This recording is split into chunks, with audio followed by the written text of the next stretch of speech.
Travelator Hater. Kev is the first person that I have agreed with on this whole Punk situation as far as mental health goes. In the same breath, could we also compare it to Kevin's backstage situation with Joe working himself into a shoot? What are your guys' thoughts? One final thing, Tony Khan's in fear for his life, but how many concussions, broken necks, and botched table spots have we seen that Tony is directly responsible for? And of course, I have to add love. You and Kev love the show. Okay, so a few things there. You did say last week that the big news beyond this show was that Kevin was the first person I saw that said Punk would be fired. And I actually said he had to be. Yes.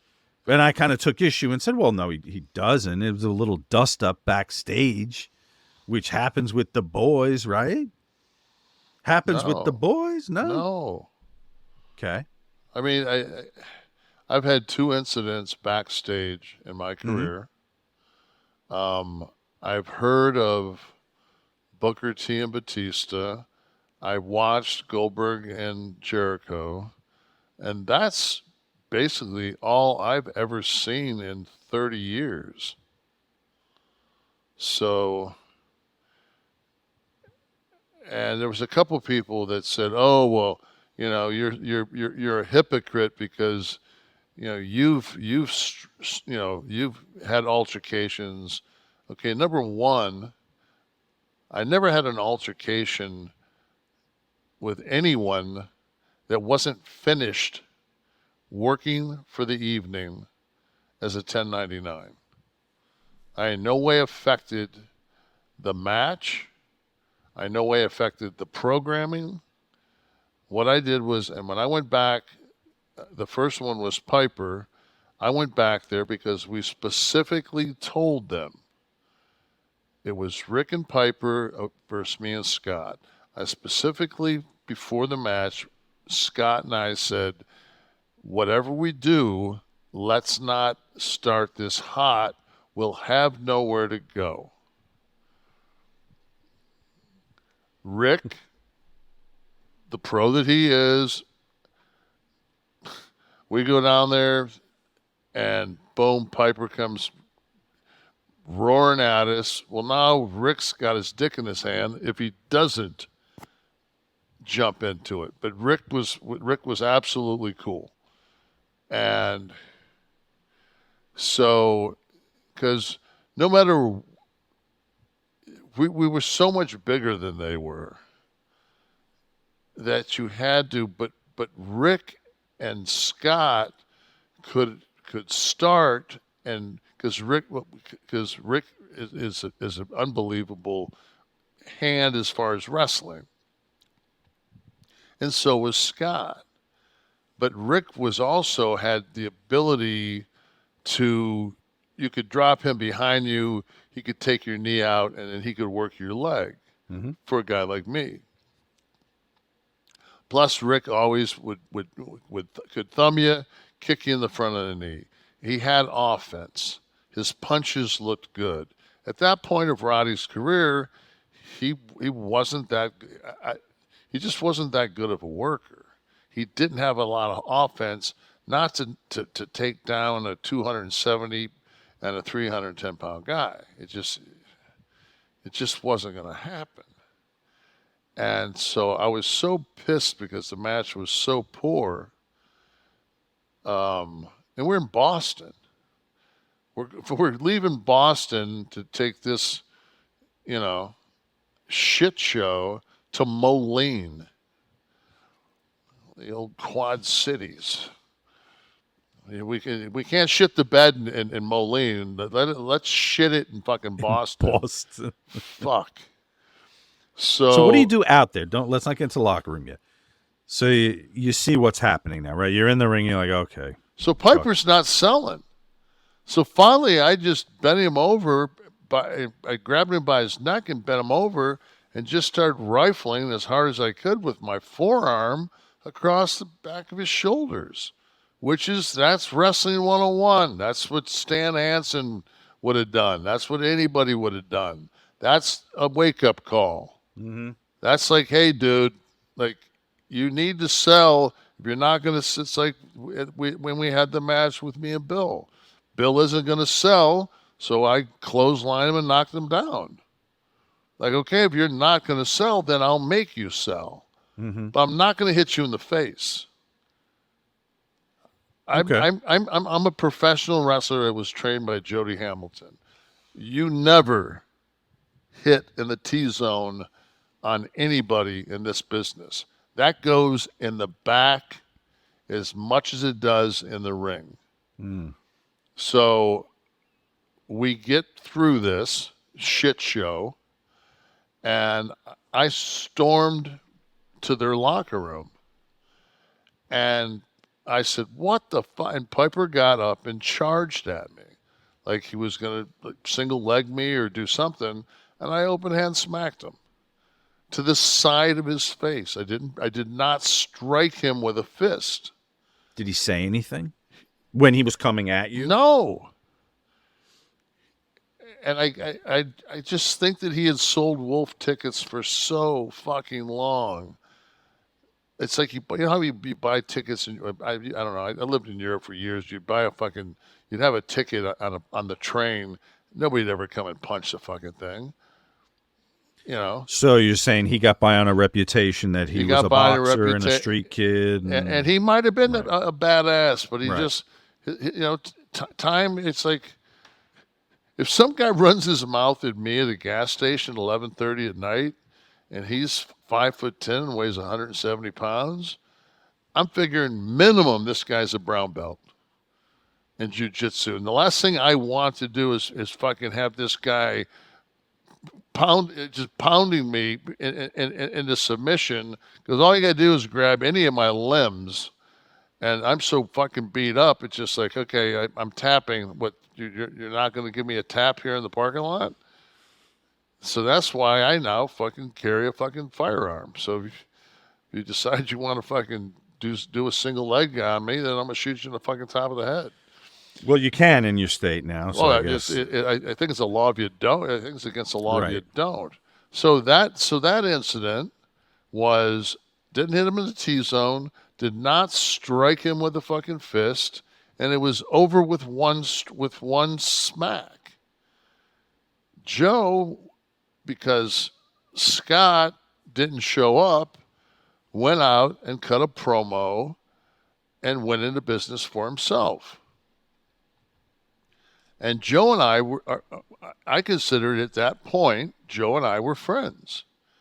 And I understood his fucking disappointment and his frustration over the fact that Scott had no-showed the pay-per-view. And I'm listening there, and he's being pretty snug, but I'm like, then all of a sudden, fucking, I hear basically me get thrown under the bus. And I'm like, what the fuck? So we do our match. And when it's over with, we go out back, away from everybody. We're not even in the fucking studio where this taping's being filmed. And I just walked up and I said, what the fuck was that? I said, was that from Russo or was that yours? And he kind of fucking smirked at me. He said, that was mine. So I fucking open hand smacked him. He didn't go down. He didn't. And but he didn't say anything back either, so I smacked him again. And he just fucking looked at me. And then Jeff Jarrett came out. He goes, Kev. And Jarrett walked over, and I just said, fuck it, and I just walked away.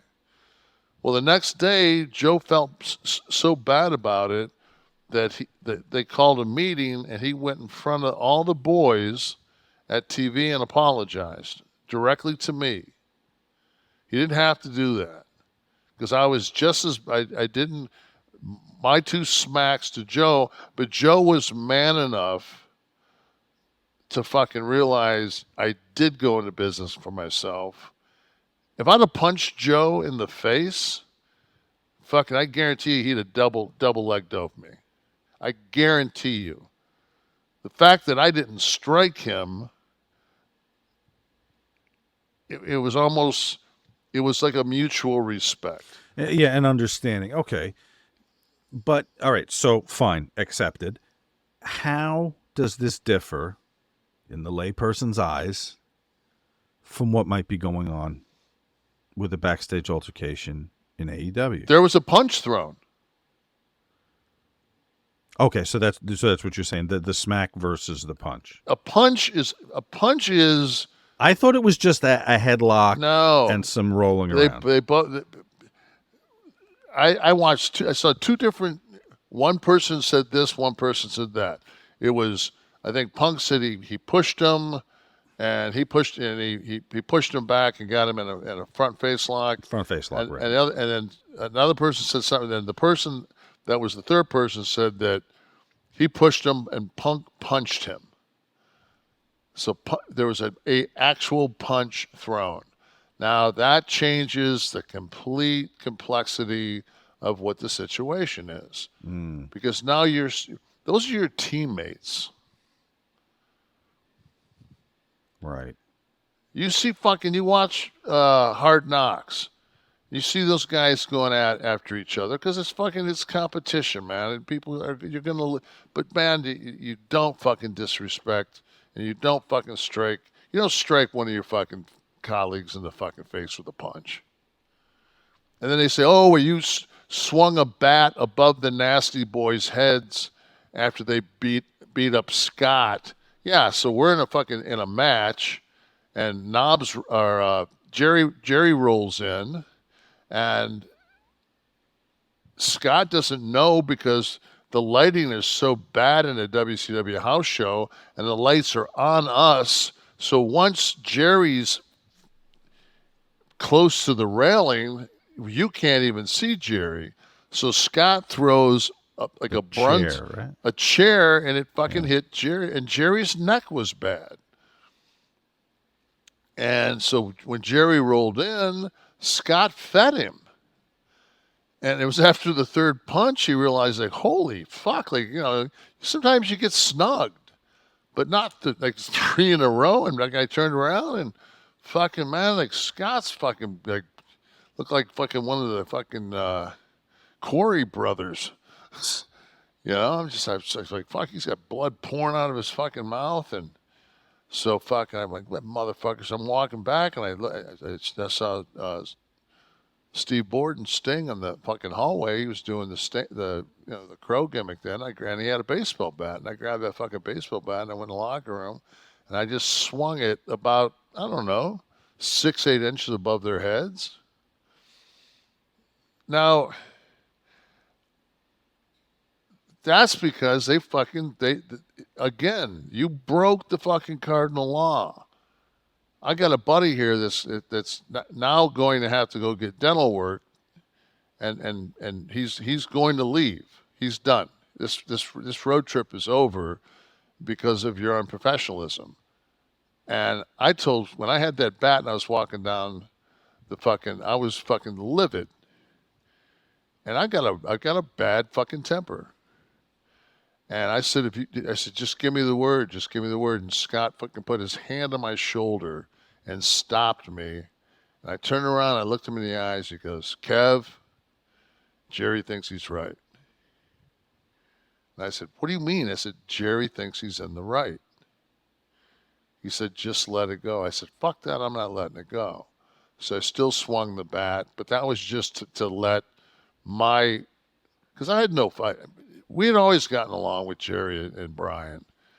But did you know that Jerry had the neck issue beforehand and had, I don't know if it was him or the agent, whoever said, if he had the neck, don't hurt his neck. What happened was Scott had hit him with a chair earlier someplace. And fucking, I heard JJ tell fucking Jerry to go to the ring, don't worry about it. And I pulled Jerry aside and I said, "I heard that, just so you know." So when this finally goes down, and now we end up at New Orleans, Scott goes and gets dental work and still makes Nitro in New Orleans. Bischoff sits me and Scott down and says, "What happened?" Well, the fact that there's probably 6 or 7 witnesses that I've already told Eric a story, and all 6 of them are consistent. He's now wanting to hear ours, and our story is consistent with the other people's. So he's like, I'm just going to fire them. And Scott said, no, man, don't do that. He says they got families. They don't fire them. And they didn't fire him. Eric did not fire them. And then Jerry turned around and sued World Championship Wrestling and Kevin Nash and Scott Hall. And when I got served, I just fucking said to him, I said, you stupid motherfucker. I said, the one person that you could have used in your defense that you were injured, who heard it, you just put on the opposite Served team. with papers. Yeah. You fucking, you brilliant motherfucker. So, long story short, Jerry, of course, is disabled and not able to work. And WCW just so happens to get a private investigator to show Jerry carrying 2 or 3 solid wooden doors, putting him in the back of a pickup truck from the Home Depot. Probably not that disabled. They offered him $150,000 to settle the court case, and they fucking a piece. And we're at a deposition. Scott and I sat out in the parking lot before the deposition and probably drank 12 beers each. Went down to our end of the fucking table. They went theirs. They're looking down at us, and we're like this. Fuck you.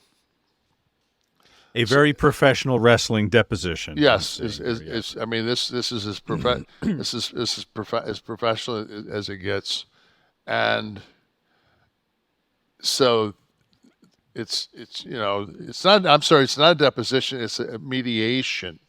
Ah, okay. It's a mediation, and they're going to offer them the settlement, and they said we'll take the settlement as long as there's a non-disclosure that these 2 fuckers can't. I said, fuck that, man. Like, no, I'm telling everybody that you gave up a $300,000 job to sue us to take $150 and get blackballed from one of the 2 territories.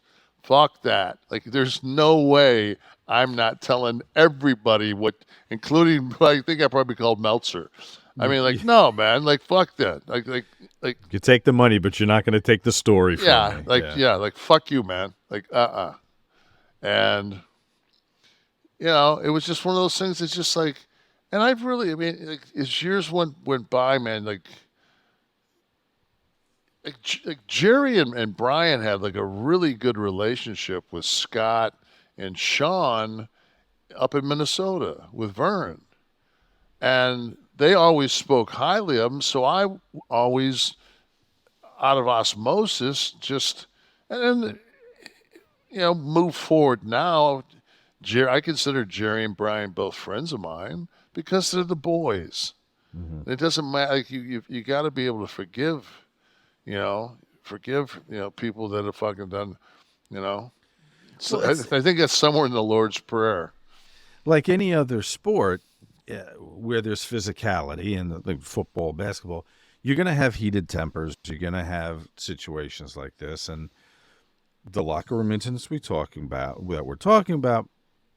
were born out of things that happen outside in the public, in the eye. Maybe just everybody, if the temperature goes down, everyone's got to